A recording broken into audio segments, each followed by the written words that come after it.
Namaskar. Hello, everybody. I am Tanaya, joining you live from Bangalore, India. And I welcome you to the ninth session as a part of the series of fireside chats brought to you by Team Credle. Right at the onset, let me take this opportunity to thank you all for your tremendous love and support that you have given us. And this gets reflected in the tremendous viewership, huge viewership we are having to all our Cradle sessions. Uh, Thank you for following our Cradle page. And so many of you are following our page right now, commenting on our posts, liking and giving your reactions to our videos.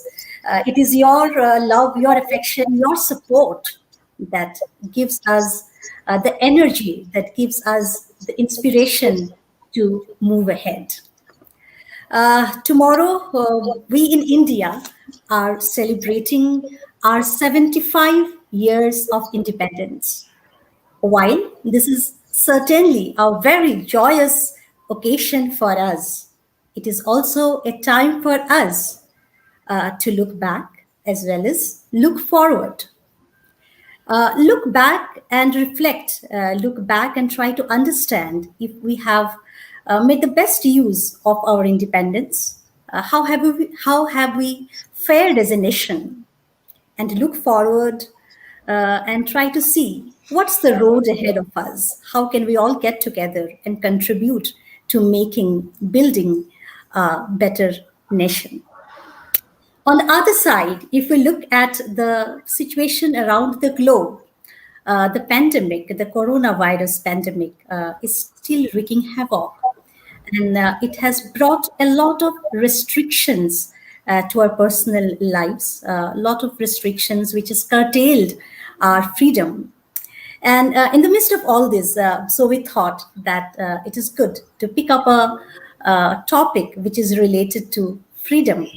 And that is why the topic for today's discussion is freedom or control, or a line in between. Yes, this is the question we will try to get answers to.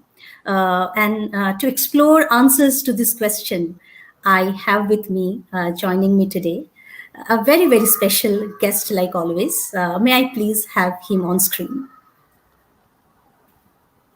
Yes, right there, my dear audience, you are seeing Mr. Rajoshi Roy, who is joining us live from London. And to tell a bit about him to you, Mr. Roy is a business analyst, a senior business analyst working in London. And he is an alumnus of the prestigious MNIT Allahabad and IIT ISM Dhanbad, and has over 20 plus years of experience in the field of IT. Mr. Roy takes active interest in doing sessions, and he does a lot of sessions across the globe, and he has worked across the globe in his different roles, as I told you.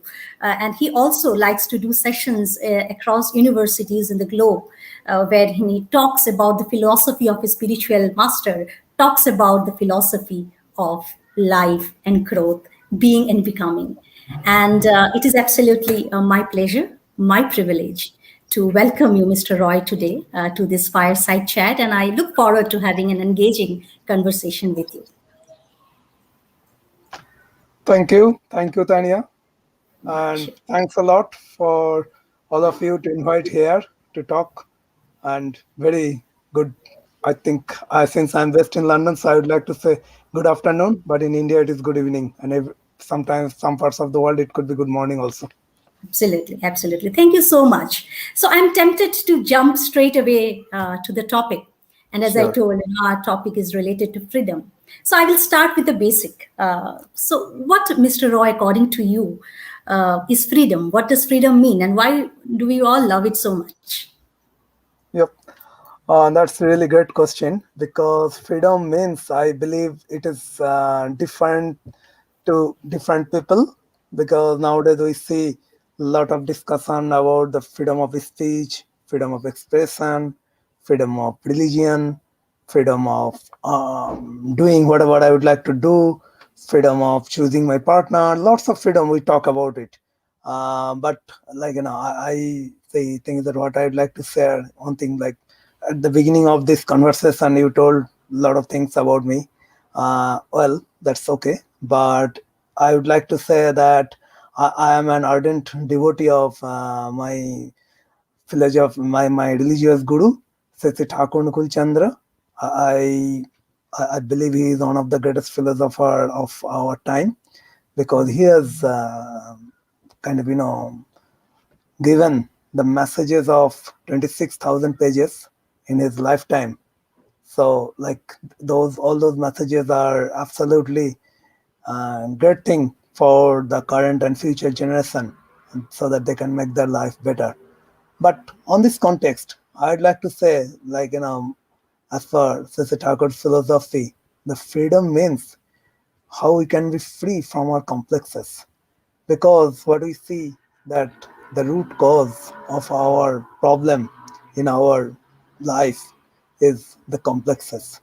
Complexes are good for everything, but when the complexes are not driven by in by ideal centric thought, when the complexes are driven by our passionate thoughts, then that brings a lot of troubles and distractions. So freedom is something which is really important, and but on this context, I would like to share one famous quotation of Sisi Thakur Nukul Chandra.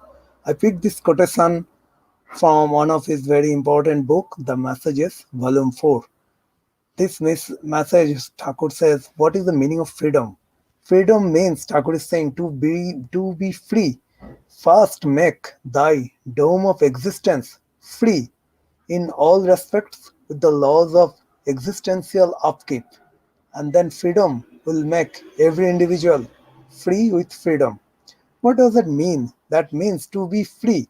We need to make our the dome of existence means very reason for existence in all respect with the laws of existential upkeep means how we can grow ourselves, we can make our environment better, how we can achieve our environments being and becoming means growth and survival. That is all about free, and that is all about freedom.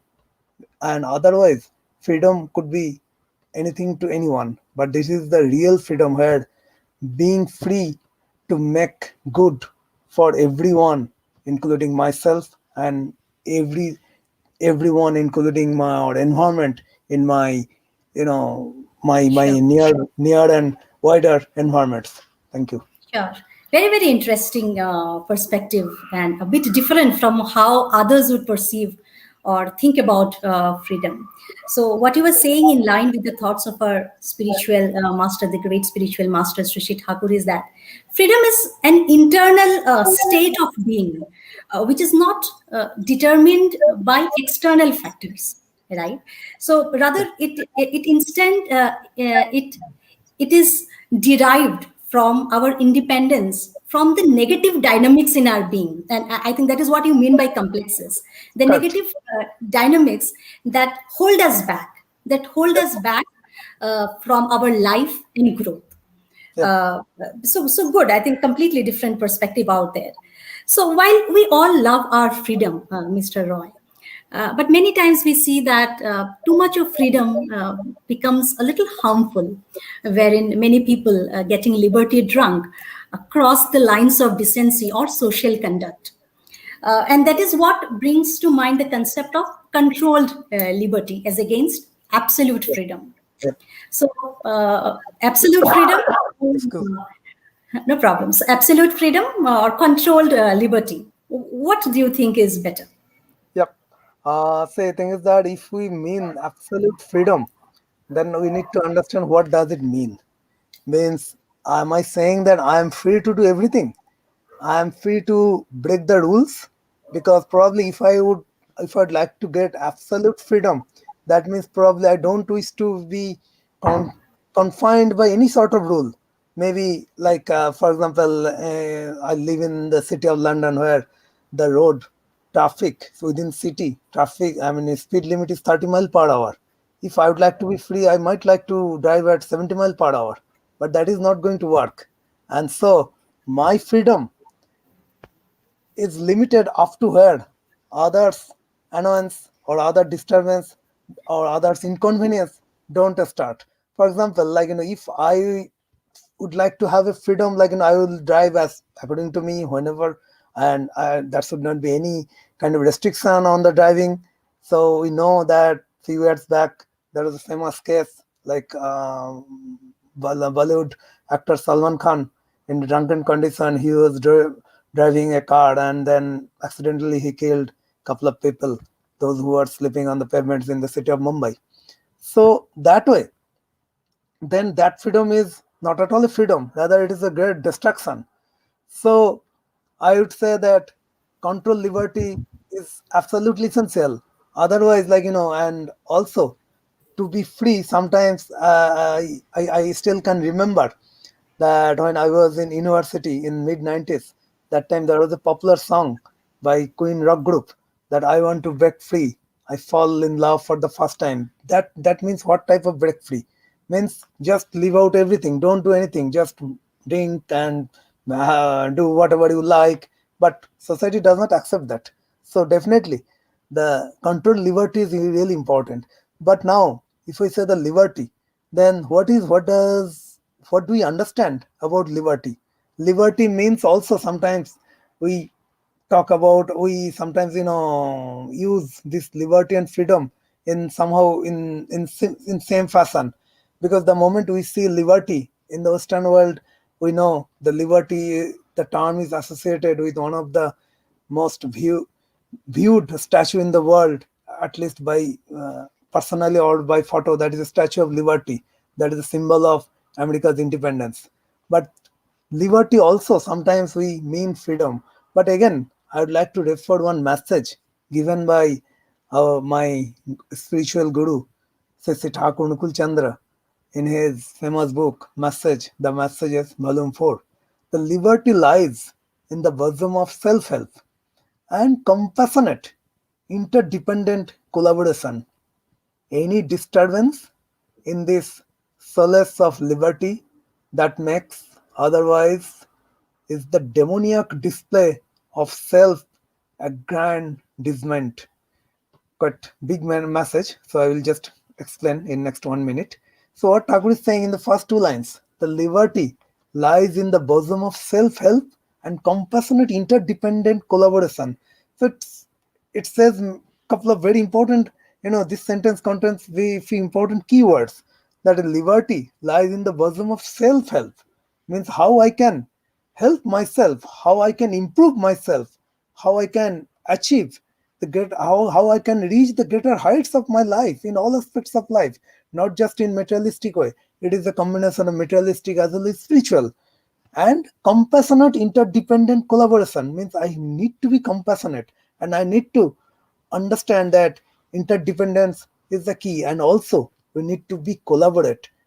That makes, otherwise if I think something else about the liberty, then it will be the then by my work and action I will display the demoniac of self aggrandizement. A very interesting word, Thakur used it. I mean, in general, in our everyday English we generally don't use this term.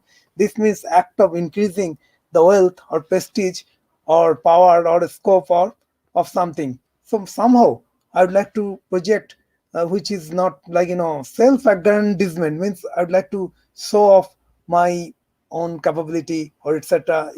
So I'll try to focus only on the first two lines. Like, what is liberty? See, liberty means lies in the bosom of the self-help and the compassionate interdependent collaboration. So that means liberty is something which will help me to you know build the capability to help myself and compassionate interdependent collaboration.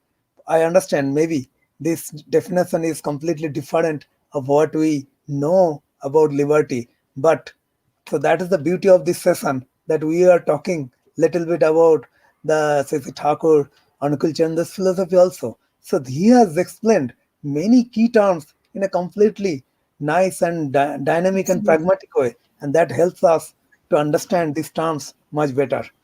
So to Absolutely. answer your question, I will actually the main question was that total freedom of the control liberty. Definitely, control liberty is the way of way of life. Otherwise, total freedom would destroy or cause lots of destructions. Sure, sure. So, I would also like to add on, and I would add on again another message of Srishi Thakur on similar lines. Okay, so when he says, and I would request my audience to please pay attention to the use of words out here. So he says, a a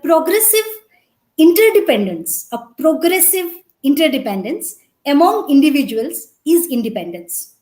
A progressive interdependence among individuals is interdependence. Now, if you look at Nelson Mandela, and I just want to quote from him again, and a very very similar message, wherein he says, "To be free is not to merely cast off our chains. To be free is not to merely cast off our chains, but to live in a way that respects and enhances the freedom of others, that not only respects but enhances the freedom of others." And I'm linking it to the progressive interdependence. I'm just trying to link the word progressive and enhances the freedom. And I would like to talk about an example here, which would maybe help my audience to understand what is meant by progressive interdependence. Now, see, I work for an organization. The organization has been set by a business tycoon. Now, his growth, his ideas has given me an opportunity to work, and this work or this job of mine helps me lead my life in a good way. I'm earning well, so I am progressively dependent on him. By depending on him, I'm progressing in my life. Now that I'm earning, okay, now if I use this money of mine to fund, say, education of a poor child, now again I am helping a poor child, and that whatever I am earning, okay, that is going towards somebody's progress, and in turn the progress of the society.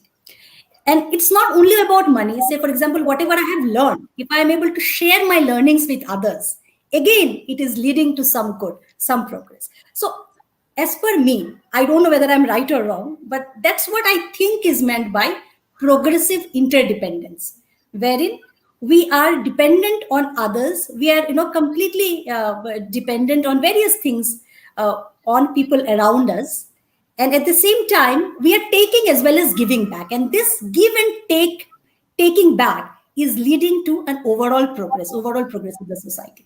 And that is what how I understand this term. Again, Mr. Roy, you talked about control liberty, and whenever you talk about control liberty, it brings to mind a very popular saying which says that your liberty to swing your fist ends where my nose begins. Right? You would have heard of it. So Yep. your liberty to swing your fist ends where my nose begins. And this is precisely where the great English writer and editor A.J. Gardiner talks about in his very very highly acclaimed essay on liberty, which is called The Rule of the Road. I have read that essay in my class 9, and wherein he says that for everybody to enjoy liberty, it is important that some of the liberties of everybody should be curtailed. And he gives a lot of examples, okay, like the one you gave, right, on driving at high speeds. So he has a similar example, and also another example he says that suppose I like playing a musical instrument, and he mentioned trombone, a musical instrument, and I want to play it at from midnight to 3 a.m. in the morning. So he said that I'm very much free to do that, but as long as I'm in Mount Everest or a secluded place. But if I decide to exercise this freedom on the streets, then I'm directly infringing upon infringing upon the liberty of my neighbors to sleep at night. So that is where my freedom, when it comes in direct conflict or when it infringes upon the freedom of others, that is where I think it becomes a little harmful, and that is where it is important to exercise control liberty. And I'm completely in alignment with you, Mr. Roy. So currently, Mr. Roy, we are seeing that the pandemic has brought about a lot of restrictions on our personal liberties, right? And Yeah. and it is also leading to too much of stress, anxiety in the system because everybody is feeling that freedom has been curtailed. So, how do you see this shift? Yeah, that's a quite interesting question because, like, people around the world, I think you, me, everyone are heavily affected because of this COVID pandemic situation, which changed our lifestyle, or, like, what we are seeing. Even any living generation did not see this, so it has changed the completely perspective about how we see life. And of course, it brought lots of negative things. Many people lost their job. Many people are going through very much difficult, stressful, even depression also, because and many people's job are totally, like, I mean, what I mean to say, there are many people in the world, they cannot just work from home. They need to be on the road or need to visit the place, like the people, those who are in the aviation industry, those who are in the travel and tourism industry. So millions of people lost their job in Europe, America, Asia, India, everywhere. So that brought tremendous difficulties on global economy, and many. So that means it brought lots of disturbance in personal life also. But although with so much negativities, still I feel that this COVID, the cartel on our movement, etc., has opened a new perspective of our life. Like, many people, they were able to spend long time with their family. Probably they could never imagine they could spend that much amount of time with their family. So particularly the family with the young kid, for them, that was, I would say, this was a quite it was a boon in disguise, because they were able to spend their time with their kids. Particularly, I'm talking about the families where both parents are working, so they are, I mean, they hardly would get time to spend with their kids except weekend. So that way they were able to understand each other. They were able to like, participate each other's emotional trauma, and then they were able to come closer, because they were able to share all the emotions. Like, for example, if any, or for any working couple, they spend quite a good amount of time away from each other, so they cannot just share all their emotions practically between themselves, because they have many other things to share apart from their sharing their personal trauma, because our life is terribly complex. But this pandemic brought them closer, and I would say these are the very practical thing. In many cases, even a relation between husband wife, or in here we call, many people call partner, then that improved a lot, and they were able to take care more of their kids. And also, most importantly, one great learning happened here, that how we we can practice the better hygiene, health or hygiene concepts. Like globally now we learned how often we should wash our hand, and we should not share the towel or bed with someone else, because I during this pandemic, couple of my local English colleague also had to travel because of work purpose or for some extreme other purpose.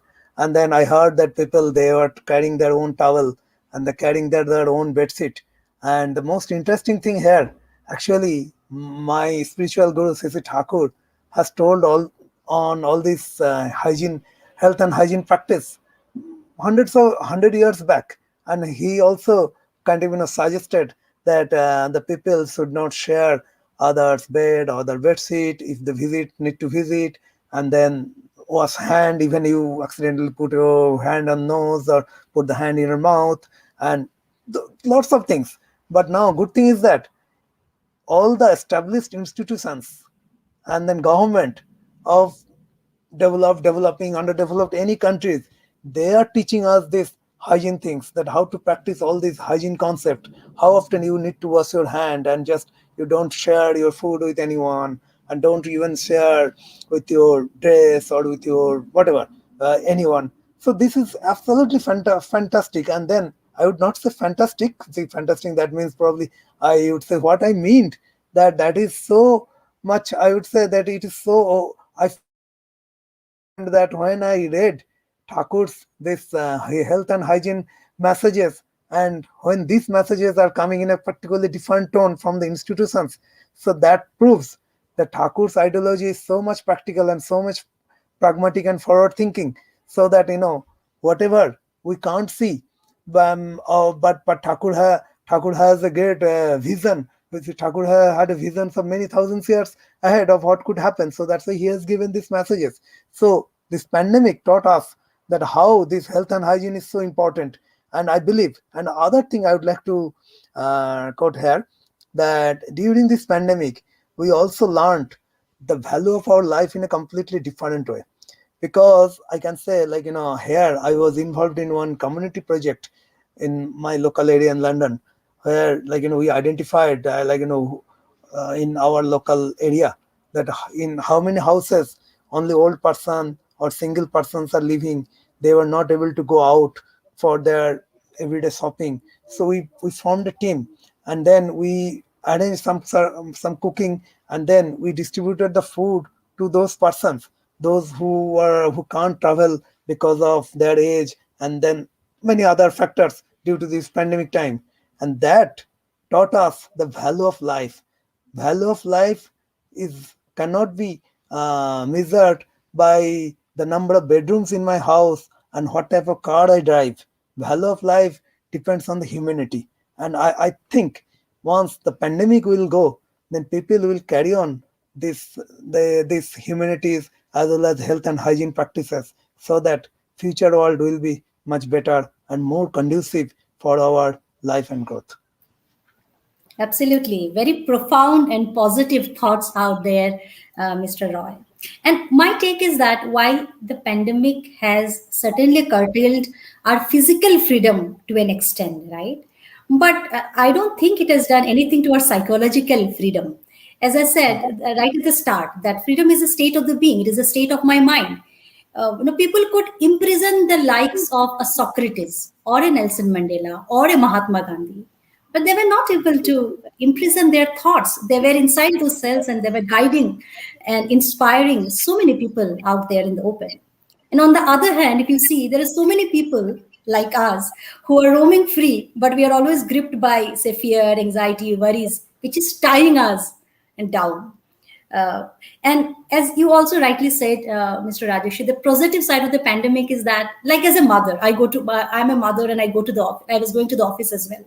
But the situation gave me the freedom to be around my daughter while working from home. The situation gave me the freedom to share a meal with my family while working from home. And again, another tremendous realization, which I would also like to emphasize, is that the realization that we are all interdependent. We depend on each other. Like when I myself, me and my husband were not well for quite some time during the month of May, but not a penny came to my use. Of all the money that I have, not a penny came to my use. What came to my use was the love, the support, and affection of my neighbors, of my colleagues, who helped me come out of that situation. And this was repeatedly bringing to mind a very famous message of my spiritual master, our spiritual master, Sri Thakur. And though the message is in Bengali, but I would try to give a shot in translating it to English when he says that not money, but people, not money, but people are your own. So, as much as you can, to people you hold on. So not money, but people are your own. So as much as you can, to people you hold on. And which definitely I realized that message tremendously during that time when I was completely dependent on people. And similar thing, Jesus said thousands of years back when he said to a group of fishermen that I don't want you to be fishermen, I want you to be the fisher of men. See, exactly the same thing, you know fishing people, holding on to people. So all the sages and saints that have come down on earth have always taught us the value of interdependence, the value of love, the value of compassionate fellow feeling. But it is maybe we we are so unfortunate that we are not able to realize, and we end up thinking maybe we will be able to live independently. uh, so anyways, let's move from all this and talk about the Independence Day, which is coming tomorrow. And I'm sure Indians all across the globe will be definitely celebrating it with all pomp and splendor. And we are celebrating it special this time because we are celebrating 75 years of our independence. Now, you are an NRI, Mr. Roy. Now, I'm tempted to ask you that from a distance, as you look at our nation, how do you see its growth, its progress? And do you really think that we have been able to make the best use of our independence and freedom? Your thoughts?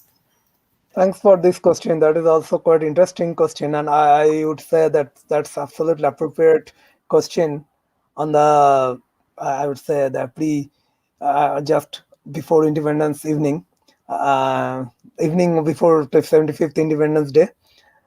Uh, well, the thing is that of course India's independence, rather 75th anniversary of independence, I would say it's a significant milestone for the India as a nation and all Indian origin people, wherever they are living, whether they are living in US, UK, Malaysia, Singapore, South Africa, wherever it is, because wherever I spent now nearly 2 decades outside India, and I got opportunity to interact with the people from almost all continents, and I got opportunity to work with them also. So I would say that definitely India's independence is a significant and very much proud moment for even for all NRIs. Probably by passport they are holding a different color passport rather than blue passport, but their heart and mind are always with India. And so 75th anniversary of India's independence is a great celebration for all of us also. And I'd like to share a few things, since I spent quite a long time outside India, particularly in the West. So I got opportunity to interact with the people, those who came to this part of the world from India maybe around 60 or 70 years ago, and or maybe 50 years ago. So during that time, maybe until mid 60s, mid 70s, when India was still just got, I mean, India got independence, just or in India just got independence. So during that time, people from Indian origin had to struggle, had to face lots of discrimination, lots of, I'd say, different behavior. In other words, we don't wish to say the racism people faced, but their struggle and India's growth helped our generation to live in in the Western countries in absolutely with absolute respect. People, though, the what I heard, the old people, those who are here Indian origin, they faced lots of difficulties, discriminations when they started settling their life in the West. But for us who came here in last say 1 or 2 decades back, we didn't face that sort of challenge at all. It is all because of our motherland, India. They are growing and they are doing so good, and they are, I mean, in last probably in last 20, 20 25 years, India's growth is phenomenal, and still, so India is one of the largest growing economy. But again, at the same time, India has still long way to go. It has still lot of internal problems, different communities. But I must appreciate India is absolutely vast country, because sometimes I would say that when I was in India, then obviously, like the way we see Indian media, we see the negative things about India only in Indian media. Then I used to think, yeah, that's so India probably is the not a very good place. But when I am seeing India from far, I am seeing, yes, those things will be there still, I mean, for few more years, because if we see the history of India, the geography of India. Like I am staying in Europe. In one country in Europe is many countries are much smaller than even single states in India. So if I just add up, in India is actually is almost like Europe. So that way, it has many languages, many communities, and differences in the in level of education, level of acquiring wealth. So this problem will be there. So India has a still long way to go, but still, I would say India's independence is absolutely matter of celebration for all NRIs also, because since India is doing so well, so we are also getting respect. So as we know that at the moment, lot of big MNCs are, I mean, run by Indian origin people, like famous companies like Google, Microsoft, and many other companies. These are run by Indian origin people.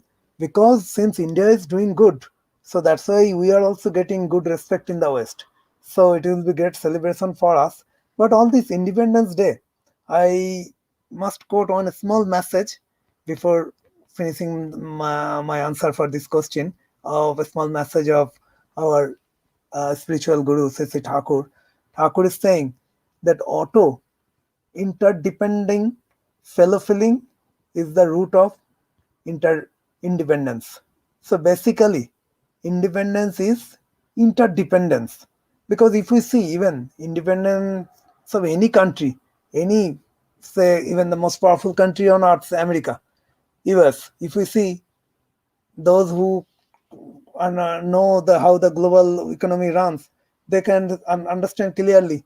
US is absolutely interdependent on all 195 countries, because US alone can't be rich. China alone can't sell product to himself itself. So we all are actually interdependent. So Thakur is saying, that's why he's saying auto interdepending fellow feeling is the root of independence. I think that message is really important for all Indian, because we are celebrating now 75th anniversary of India's independence. Thank you.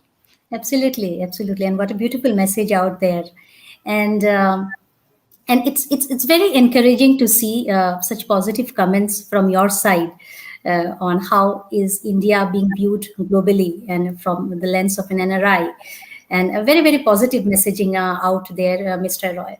Also, it brings to mind, since you again, and we are talking right through the session, we are talking about this concept of fellow feeling, we are talking about this concept of interdependence. So, brings to mind a story, which I heard about Sri Thakur. So, looks like, when so Thakur lived in a time when we were, fighting for our independence as well, right? And at that time, when the Muslim League was formed by Muhammad Ali Jinnah, that time, our freedom fighters, Hindus, they came and they were contemplating on creating something called the Hindu Mahasabha. Correct me if I'm wrong. Yes, Okay, it is. and they came to, and obviously Sri Thakur was a great influencer at that time, though he was a great sage and a philosopher, mentor, guide to people around. So people came to him and try to brainstorm on that idea with Sri Thakur and take his guidance. So what Sri Thakur said was very interesting, and he said that I don't want something like a Hindu Mahasabha. Rather, I would like to name it as a Arya Mahasabha, and it should be something which is able to protect the interests of everybody in the society. Like a Hindu should be there who is able to best represent the interests of a fellow Muslim, and vice versa. So that Yes. was what, while we get caught up in petty religious issues, but look at how great philosophers and thinkers like Sri Thakur think. So I thought, since you talked about this, I just would like to add on this story which I heard. And also another thing, I brings to mind, and this was something which I think mentioned in one of my last sessions as well. So one Mohammedan person who was very inspired by the philosophy of Sri Thakur came to Sri Thakur and said that, Thakur, I want to accept you as my master. I want to move away from my religion and I just want to accept my master. Compassionately, Sri Thakur said, you cannot accept me as your master unless and until you love Muhammad. So look at that spirit, right? Look at that, compassion, that acceptance, that reverence for the sages of the past, and that Yes. is something which we think we are forgetting these days, and maybe this is what is leading to the degeneration. So this brings, when we are talking about nation independence, this brings me to my next question, Mr. Roy. What do you think are the key tenets of nation building? Or if you're talking about building a nation, what are the building blocks? Yep, fantastic. That's a very good question.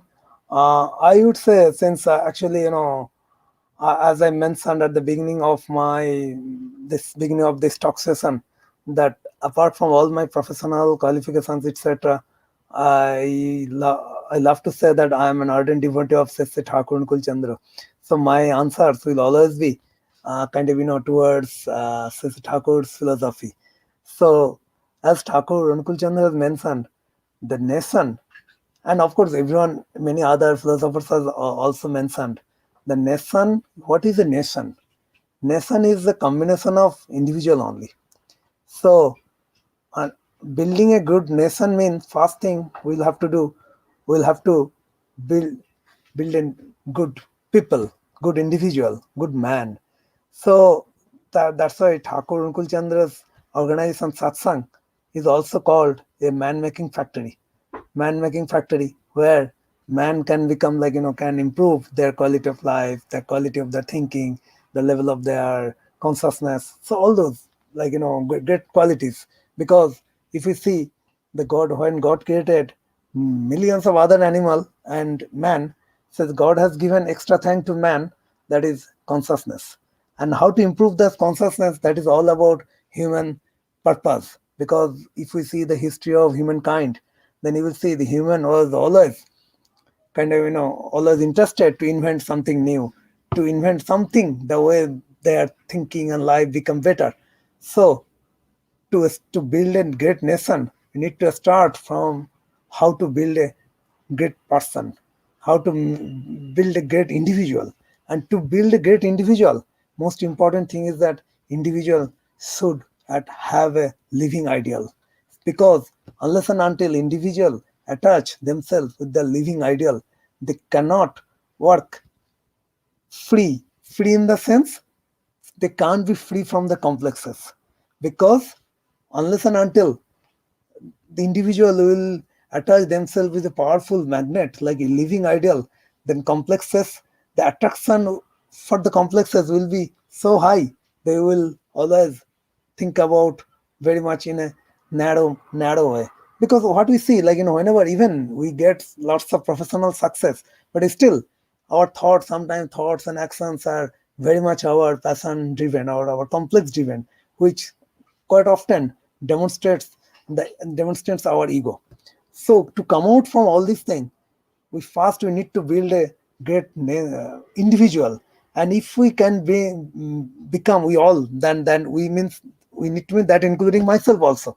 So if I can become good by seeing my living ideal, by following my living ideology in my character, then by seeing me, as Thakur Kulchand has mentioned, if you are great, by seeing you, there will be thousands of good persons. So that way I can create a better individual, and then automatically nation will be a great nation. Because if you see, the great nations were not built by one night, because they put their lot of hard work, innovation, and then that's why they build their nation. So just one thing, I know we're just running short of time, but one important thing just I would refer here, Thakur has mentioned, and it's the fact that the main thing for every individual or any country to maintain his or her life and growth with apt nourishment, and this nourishment requires education, agriculture, industry, and proper marriage for a good progeny. So these four things are absolutely essential.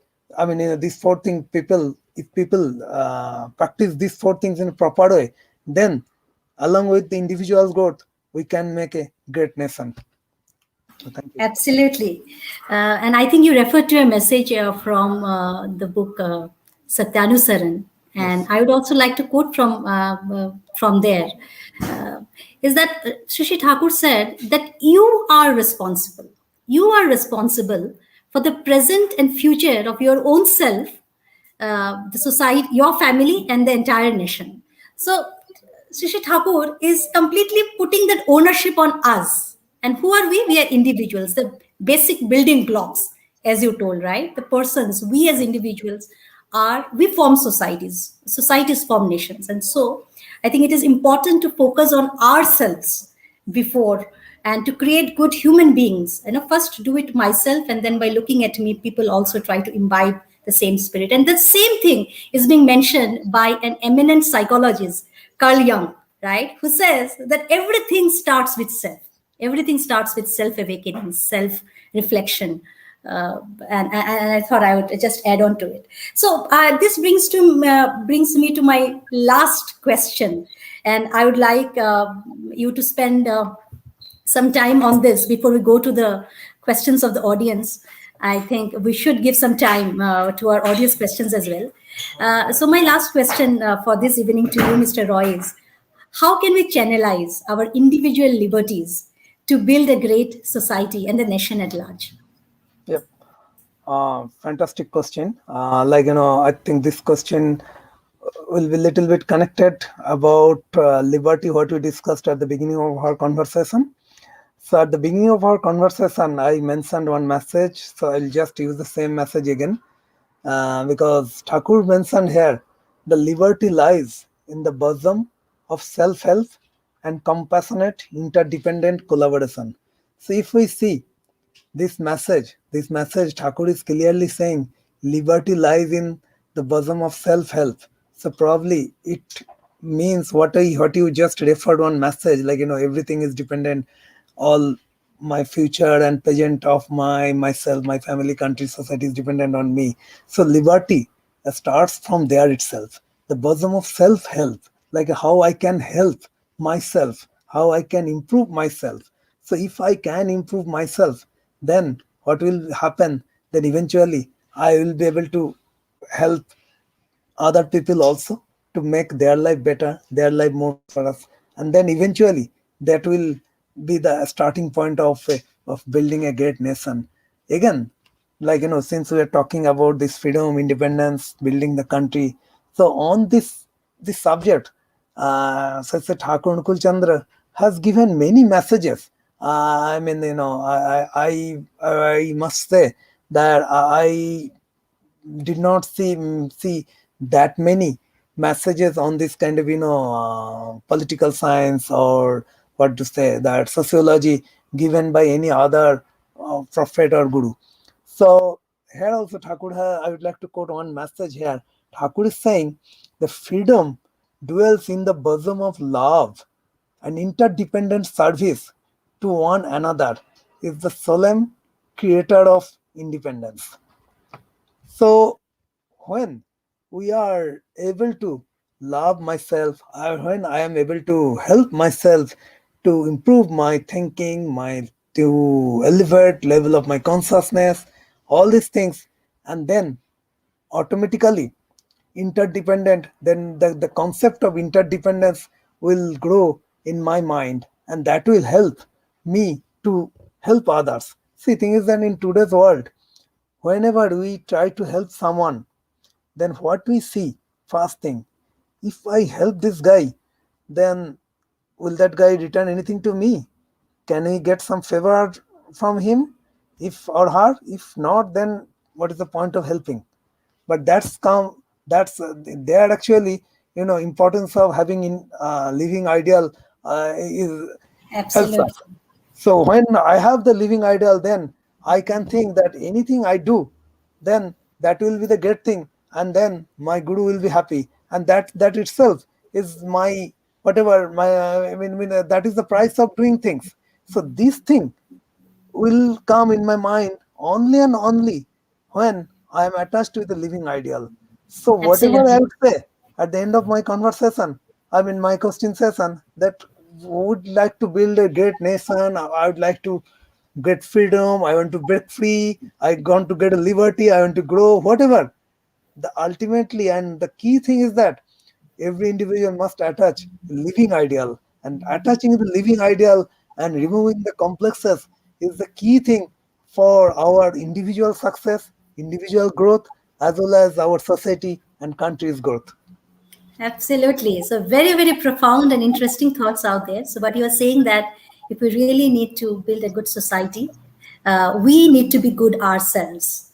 And how can we be good? We can be only good when we are ideal centric. We all know that human beings, we all are born blessed with infinite potential, but we can only make the best use of our potential only when we are attached to a living ideal or a guru. And through the love, through active service to my guru, I also get connected with the environment at large. And that is Sure. what leads to my own growth as well as the growth of the society. Thank you so much, Mr. Roy. I think I learned a lot from you. Let me now open the platform for questions from the audience. Thanks a lot to everyone in the cattle, though you have given me opportunity to talk here. Yeah, any question? I'll be Let happy to. me let me please have the questions on my screen, please. Okay. So there I see a question from Mr. Biplab. Is nation at the heart of independence? If so, which factors we need to look at before it is too late? Okay. So the question is saying, is the nation at the heart of independence? If so, which factors we need to look? I would say that, I think this question is somehow connected with one question we discussed here, that whether India could really justify its independence, or rather, India could really uh, utilize the potential of its independence. So first thing, again, I would come to that individual growth is important, individual improvement is important, and that individual growth and improvement will come when, again, I will give the same thing, I will say that when we can attach more people with our living ideal and living Lord. Because what we see, that lots of new rules are coming, new laws are coming, but at the same time, law breakers are also increasing. Because if we see in India and any other country, in judicial system, millions of cases are pending. Why so many cases are coming? Because definitely people are not following the rule. So in this context, Thakur has also told, whatever rule we implement, unless and until we can produce or we can make good people in the society, no rule, no ism, no nothing is going to work. This will work, but again, this will not give the success what we can desire or what we can deserve. So the first important thing is that we need to make people spiritually inclined. Because then people will have greater thinking capability, people will have more self control capability, and that is the key thing, because self control is really important for people at any stage, any level. Yeah. Absolutely. And I would like to add on to your thoughts. So, in the first message, when the book Satyanusaran starts, so there's a very profound, powerful message there. And I may not be able to say it verbatim, but I will talk about the essence. So, Sri Thakur says that the degeneration of humanity began when we started getting attached to the God of the sky and forgot the seers and the saints of the past. Yep. And he says with great emphasis that India, if you want to embrace progress, it is important for you to respect the seers and sages of the past and love only those who loves the Supreme Father. Yeah. So, exactly the same thing which you told, and I just wanted to pitch in So with that the message message is from really important the message, because degeneration of humanity started, in Indian edition book it was India was there, but in English version it is there. The degeneration of humanity starts when unseen God has become infinite.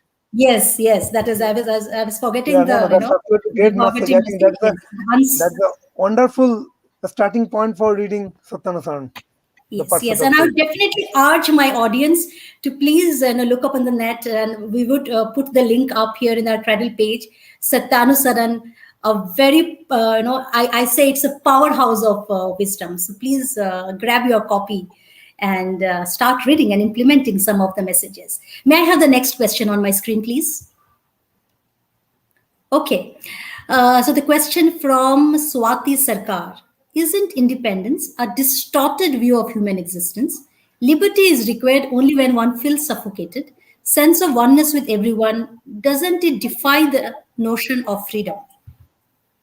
Well, that's quite a long question. We have to give some Yeah. time to understand it. I think this I would say this is not a question. It is rather a couple of questions. I'll go with the first. I mean, step by step. Sure. I'll make an attempt to answer the questions. Uh, I think the first question, what Ms. Swati Sarkar has mentioned, that isn't independence a distorted view of human existence?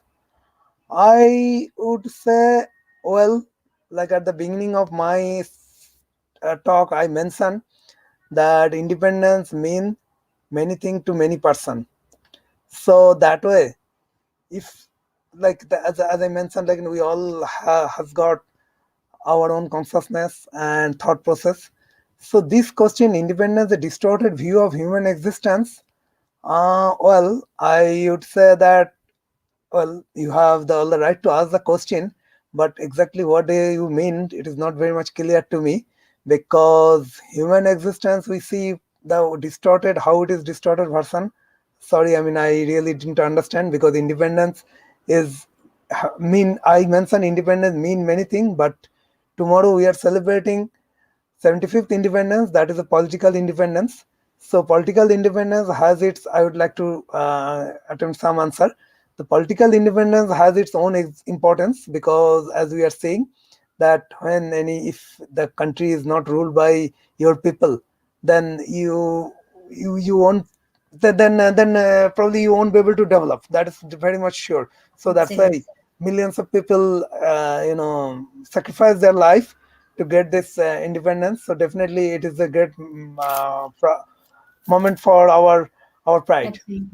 Absolutely. And I would And like to add on, yeah. Mr. Roy out here. See, and that is what I would request Ms. Swati again to maybe go back to our session, because that is precisely what we spoke throughout our entire session. That freedom, as many times it is perceived to be, is not a personal affair. It is not at all a personal affair. It is rather a social contract. It is an accommodation of the interests of others. And that is what the sense of oneness means.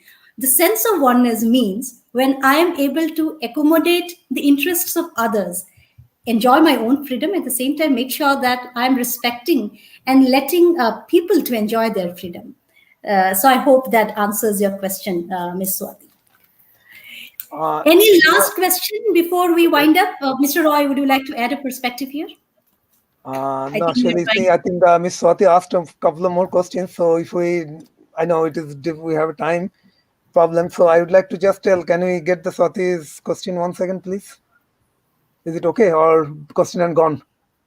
I think we are running a little short of time. Oh, okay, okay, sorry. We can Just again I give it a want to shot. say that to next point, the liberty is required only when one feels suffocated. I would like to make one small, only 30-second comments on this.